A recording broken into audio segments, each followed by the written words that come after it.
नावाचं एक गाव होतं, जिथे सगळेजण आनंदात तिकडे सगळ्यांबरोबर जीवन जगत होते. पावसाळ्याचा महिना सुरू होणार होता आणि जमीनदाराचा बेटा सुमित गावाच्या एका मोठ्या डोंगरावर चढत होता. अचानक त्याला एक गुफा दिसायला लागते. ही गुफा एवढ्या उंचीवर कस काय? आतमध्ये जाऊन बघतो. त्याला एक चमकणारी वस्तू तिथे सापडते, ज्याला पाहून सुमित मनातल्या मनात बोलतो, हा तर खूपच किमती दगड दिसत आहे. हा माझ्या नेऊन वडिलांना देतो, ते खूपच खुश होऊन जातील. सुमित त्या महागड्या चमकणाऱ्या दगडाला घेऊन आपल्या घरी परत येतो आणि आपल्या बाबांना देतो. त्याच गावामध्ये रमेश नावाचा एक शेतकरी आपल्या बायको गीता बरोबर राहायचा. रमेश आपल्या शेतीमध्ये हल जोतत होता. तेवढ्यातच पावसाळा सुरू होतो आणि रमेश आपल्या घरी परत येतो. सर, वेळेच्या पहिलाच पावसाळा सुरू झाला. काय झालं असेल? मला पण माहिती नव्हतं की आज पाऊस पडेल. मी पण हैराण आहे की सगळे ऋतू या गावामध्ये न आधी न नंतर कधीही येतात. पण सोडा, पण आपल्याला प्रकृतीला तर नाही समजायचंय ना. हो, तुम्ही बरोबर बोलत आहात. तुम्ही बसा, मी आता तुमच्यासाठी गरमागरम भजी घेऊन येते. पावसाला येऊन खूप जास्त वेळ झाला होता आणि थांबायचं नावच घेत नव्हतं. अहो ऐका ना, हा पावसाळा तर थांबायचं नावच घेत नाहीये. हा पाऊस माझ्या शेताला खराब न करो. माहिती नाही केव्हा हा पाऊस थांबेल. आता बघताच बघता एक दिवस, मग 2 दिवस आणि मग 3 दिवसापर्यंत न थांबता पाऊस सुरूच होता गावामध्ये. ह्याने परेशान होऊन गावाच्या प्रधानाने एक बैठक बोलवली. जसं की तुम्हाला माहिती आहे की गावाल्यांनो, की हा पाऊस थांबायचं नावच नाही घेत आहे. हे असं कधीच ह्या गावामध्ये झालं नाहीये. मला असं वाटत आहे की या गावामध्ये कोणीतरी पाप केलंय, ज्याची शिक्षा आपल्या सगळ्या गाववाल्यांना मिळत आहे. मी निर्णय घेतलाय की आपल्या सगळ्या गाववाल्यांना साधूकडे जावंच लागेल, नाहीतर आपण या पावसामध्ये मरून जाऊ.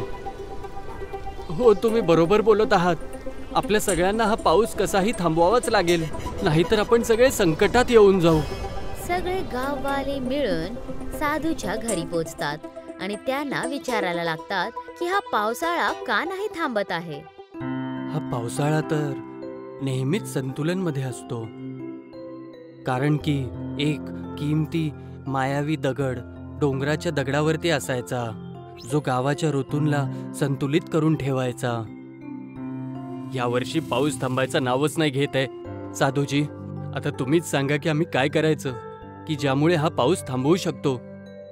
गोष्ट एकदम सोपी आहे प्रधान. ज्यानं पण हा किमती दगड चोरलाय त्याला शोधा आणि त्या दगडाला त्याच्या जागेवरती परत ठेवा.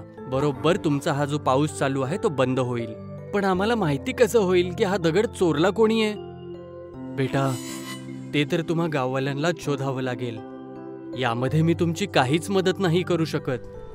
हे सगळं जाणून गाववाले आणि प्रधान साधूच्या घरातून बाहेर पडतात आणि प्रधान एकदा परत बैठक बोलवतो. ज्यानं पण हा किमती दगड चोरलाय त्याला वापस करा, नाहीतर हा पाऊस नाही थांबणार आणि अशाच प्रकारे चालत राहील. जा आणि सगळ्या गावातल्या घरामध्ये जाऊन त्यांना विचारा की त्यांनी हा किमती दगड तर नाही चोरलाय. गावाची लोक प्रत्येक घरात जाऊन विचारायला लागतात की कुणी हा दगड चोरी तर नाही केला. रमेश जमीनदाराच्या घरी पोहोचतो. जमीनदार साहेब, नमस्कार. हा, नमस्कार. ये बेटा. कस काय येणं झालं सांग. मी ऐकलं आहे की सगळे गाववाले घराघरामध्ये जाऊन काही शोधत आहेत. हो जमीनदार साहेब, तुम्ही प्रधानजींच्या बैठकमध्ये नव्हते आलात, तर मी विचार केला की तुम्हाला सांगून देऊ. कोणीतरी पहाडाच्या चोटीवरून एक दगड चोरलाय, ज्याच्याच मुळे या गावातला पाऊसच नाही थांबत आहे. आणि तो दगड जो होता तो या गावाच्या पाण्याच्या संतुलनाला सांभाळून ठेवत होता. तुला म्हणायचं काय आहे? तो दगड माझ्या वडिलांनी चोरलाय? नाही नाही सुमित, मी तर फक्त सांगत आहे.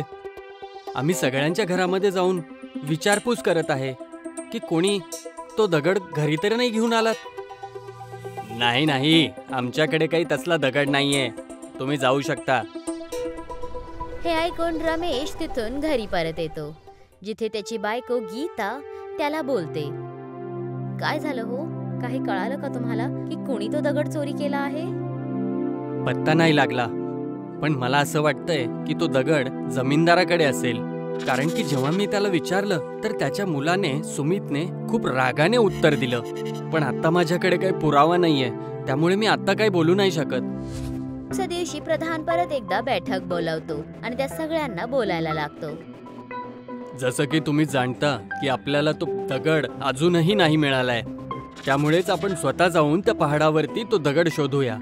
की काही चुकीने आपल्या जागेवरून हल्ला नसेल तर सांगा, कोण जाऊ इच्छितं पहाडाच्या त्या चोटीवरती?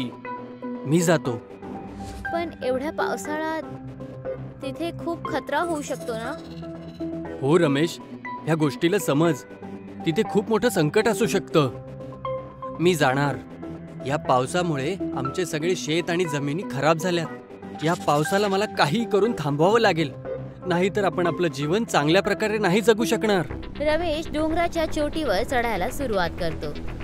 जसंच तो त्या टोकावर पोहोचतो त्याला एक गुफा दिसायला लागते आणि तो त्या गुफेमध्ये आत जाऊन पाहतो तर त्याला तिथे एक विचित्र पुस्तक दिसायला लागते. हे तर खूपच वेगळंच पुस्तक आहे. ती तर खूपच चमकत आहे. वाचून बघतो. त्या पुस्तकामध्ये हे लिहिलेलं होतं की जेव्हा पण जर तो चमत्कारी दगड हरवेल तर ह्याच प्रकाराचा आणखीन एक दगड त्याला दुसऱ्या गाव शिंपुरामध्ये भेटेल. त्याला तिथून घेऊन येऊन त्याच्या स्थानावर ठेवून द्या. असं केल्याने पाऊस आपोआप थांबून जाईल. रमेश त्या पुस्तकाला आपल्या बरोबर घेऊन आपल्या गावी परत येतो आणि प्रधान आणि गाववाले त्यांना भेटतो, जिथे जमीनदार आणि त्याचा मुलगा सुमित पण उभे होते.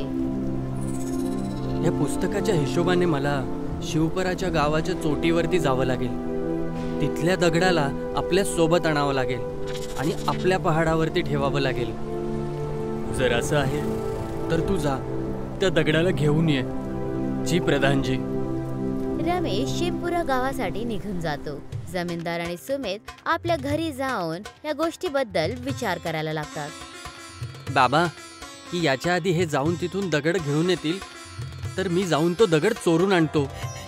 नाही बेटा, त्याला त्या दगडाला या गावामध्ये आणून दे. जेव्हा तो या गावामध्ये त्या दगडाला घेऊन येईल तेव्हा आपण त्याच्या घरातून हा दगड चोरूया. समजलं बाबा. आणि एका हिशोबाने बघितलं तर मेहनत त्याची आणि फायदा आपला. हे रमेश आणि प्रधान खूपच उड्या मारतायत. यांची सगळी नीती चौपट करून टाकेल. काही दिवस जर अजून पाऊस चालत राहिला तर त्या लोकांना खायला काहीच नाही भेटणार आणि तेव्हा आपण आपले गहू आणि तांदूळ विकूया. आणि जेव्हा त्यांच्याकडे काम नसेल तर त्यांच्याकडून आपण कमी पैशात काम पण करून घेऊ. बस हा रमेश आपल्या गावाचा रोडा बनवून झालाय. चिंता नका करू बाबा. ज्या प्रकारे मी तो दगड चोरलाय ना, त्याच प्रकारे आपण तो सुद्धा दगड चोरूया. रमेश शिंपुराच्या डोंगरातून तो दगड घेतो आणि परत आपल्या गावी निघून जातो आणि प्रधान आणि गाववाल्यांना जाऊन भेटतो. जी हा, मी ऋतूंचा दगड घेऊन आलोय. आता लवकरच आपल्या गावामधला हा पाऊस बंद होऊन जाईल. तू तर एकदम कमालच केलास रमेश. जर तू नसतास तर आमचं काय झालं असतं? आमचं तर जेवण आणि खाणं पिणं मुश्किल झालं असतं. तुम्ही तर खरोखरच या गावाचे नायक आहात. खूपच छान रमेश. धन्यवाद प्रधानजी. मी उद्याच जाऊन या दगडाला पहाडावरती ठेवतो. आज खूपच थकलोय. ठीक आहे रमेश, जसं तुला बरोबर वाटेल. रमेश त्या दगडाला घेऊन आपल्या घरी जातो. जमीनदार आणि त्याचा मुलगा सुमित त्या दगडाला चोरी करण्यासाठी रमेशच्या घरी जाऊन पोहोचतात.